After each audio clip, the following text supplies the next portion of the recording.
A trailer rolled over on an off-ramp of I-77. Welcome to 59 News at noon. I'm Paris Dunford. Well, with summer in full swing, you may be wanting to check out some of West Virginia's interesting towns, and Berkeley Springs is the perfect location. And with the death toll rising, more than 3.1 million coronavirus cases have been confirmed in the U.S. 63,000 cases were reported in just 24 hours. And even during a pandemic, people are getting out of the house and going on vacation.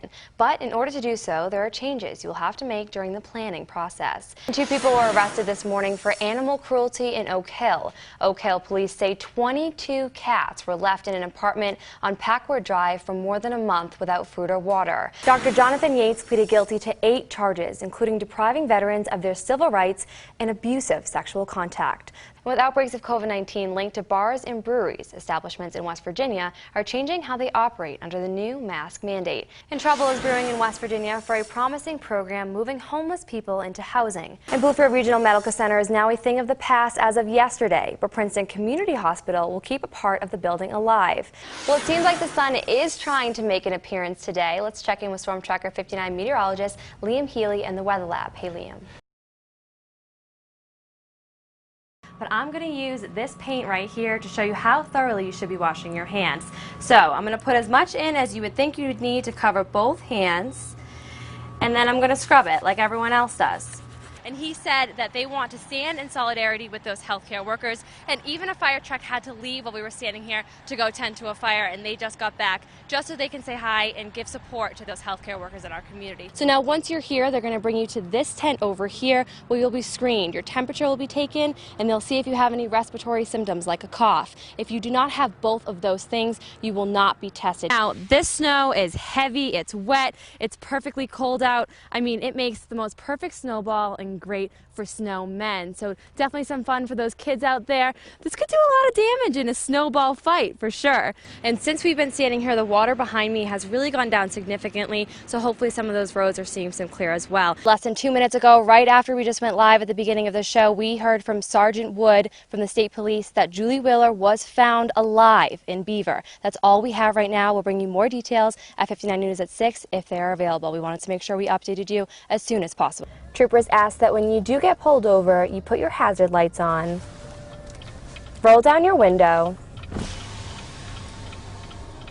and keep your hands on the wheel where they can see them. Now, if I take this Lysol can and spray it from here, I get sprayed all the way over here, 6 feet away. Multiple search and rescue teams joined together to look for the missing woman. After multiple techniques, they were still not able to locate her. Take a look. A 60-foot drop. Lower slope. These men are rappelling down the steep cliff searching for a woman. We had a call come in yesterday evening that a woman had fallen off of the main overlook in the Grandview area of the park. The call came into dispatch around 8:30 Sunday night. Rescue teams joined together with the National Park Service at the Grandview Overlook to search for the missing woman, including multiple fire departments and law enforcement agencies. Definitely interagency.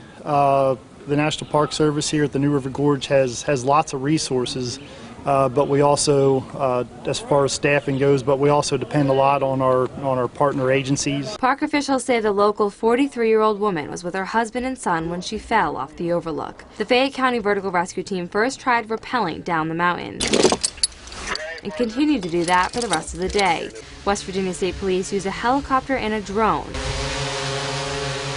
to get a better view.